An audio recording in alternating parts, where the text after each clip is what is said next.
my sister Nkosasana Dlamini Zuma, recognize all the dignitaries that participated in the opening of this very important meeting.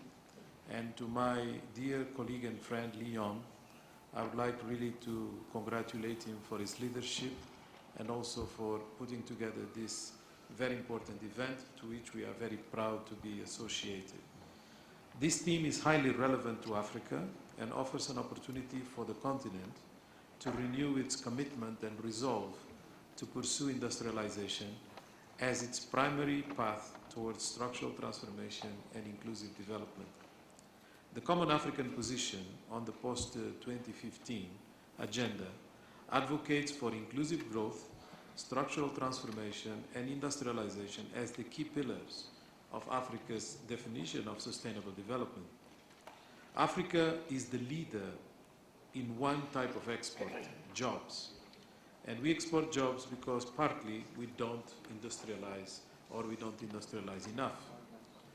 Africa faces many challenges. We know that the structural transformation process can be better defined by the need for us to increase our agricultural productivity, the need for us to arrest the decline of manufacturing value addition that has been witnessed in the last 2 decades, and also to make sure that the informality of our service sector boom is not going to undermine our possibilities of modernizing the economy.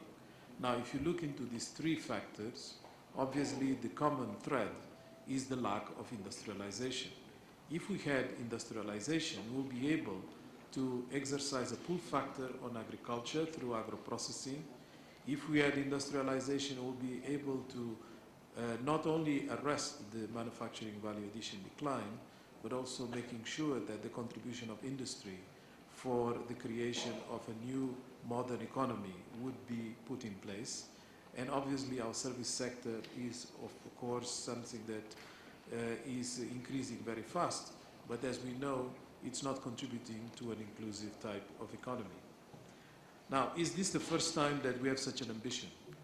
In the 70s, the leaders of the African, in that time, Organization of African Unity, in this very room that is historic, we're discussing industrialization, and in fact, had very strong ambitions for industrialization. Most countries embarked upon a very accelerated industrialization type of investment.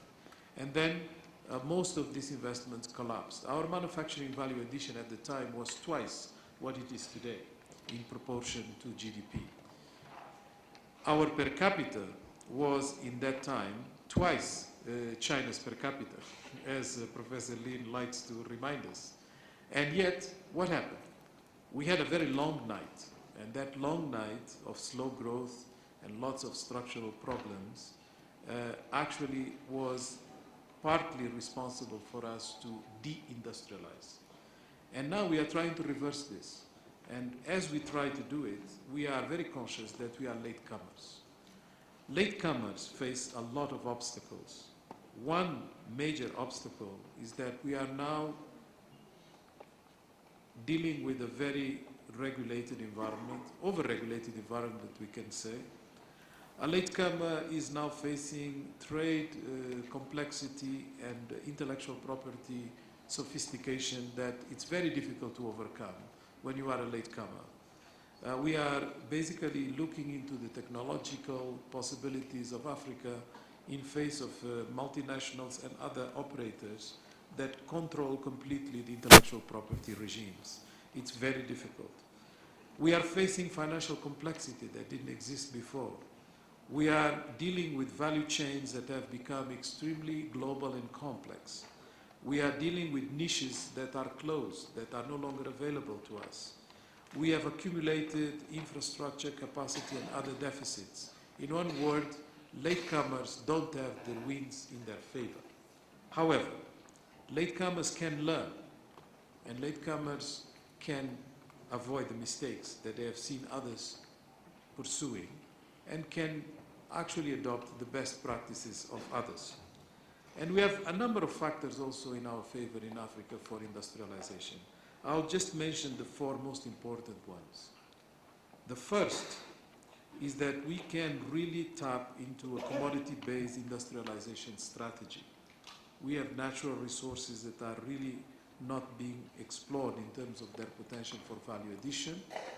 This is pretty well known, and if we just added about 10 to 15% of value addition to the current level of exports of our natural resources, we'll be creating 7 million jobs a year in the continent. Second, we have to tap into the African market, a market that is growing because of its middle class and demographic composition, a market that will hopefully become much more regionally integrated, a condition for us to be able to tap into this potential. And we can start with agro-processing, which is in high demand in the continent and is a very good entry point for industrialization, and one that is already being adopted by a number of countries. The third big advantage we have is delocalization from Asia. Part of this delocalization is because of labor costs, and obviously we know that this is not necessarily a very attractive way of starting, but it is a very good way for creating jobs, and one that we are definitely going to pursue very aggressively, because this delocalization is not obvious it's going to profit Africa. We have a lot of competition, and we have to make the case for Africa to be the prime destination of most of this delocalization. And fourth, we have the costs of energy now becoming equivalent between renewables and fossil fuel generated energy. This is something that no other region experienced when they industrialized. We can tap into this incredible opportunity for green industrialization. If we do all of this, and if we do it well, we are basically making justice to the fact that our demographics call for structural transformation, and that structural transformation will not be possible. As the chairperson just reminded us, the demographic dividend will not be possible without us going into the path of industrialization. And I need to add that if we are going to do all these things, basically we are talking about governments that are very determined. Institutional aspects have to be taken into account. We should make no apologies for promoting industrial policy. It was no longer fashionable before, but it should come very effectively. Industrial policy is the way we are going to basically close the gaps in terms of capacities, and also the planning capabilities will be enhanced. We will be able to see all the dots and make sure that they tie. And I think what UNIDO is doing in Senegal and Ethiopia is precisely trying to demonstrate that this can be done. The power of example is extremely important, because once we take off with 2 or 3 very important examples, a lot of followers will be looking and will be very enthusiastic about this whole process. By the end of this century, let's not forget, almost half of the children under 18 in the world will be Africans. This is colossal. That translates into millions of youth entering the job market every year, and tremendous pressure for the rapid creation of decent jobs.